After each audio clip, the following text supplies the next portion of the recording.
মেয়েরা আশ্রয় খোঁজে, কিন্তু তার জন্য কোনো জেলখানা খোঁজে না। মেয়েরা নিরাপত্তা খোঁজে, কিন্তু পাহারাদার পছন্দ করে না। মেয়েরা ভালোবাসা খোঁজে, কিন্তু গভীর কোনো মানুষ খোঁজে না। কারণ যার কাছে নিজেকে এক্সপ্রেস করতে পারবে না, তাকে তারা পছন্দ করে না।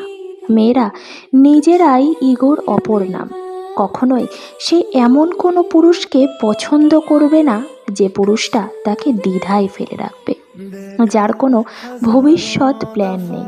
একটা মেয়েকে রেখে দেয় শুধু তার জীবনের শোপিস হিসেবে, সে মানুষটা কখনোই মেয়েরা পছন্দ করবে না।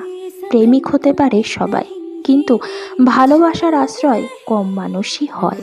দিন শেষে প্রতিটা স্ত্রী এমন একটা পুরুষকে বাছাই করে যাকে সে নিরাপত্তা, ভালোবাসায় এবং ভরসা, এই তিনটা জিনিস দিতে পারে। তখন চেহারা ও সৌন্দর্য জ্ঞান ম্যাটার করে না।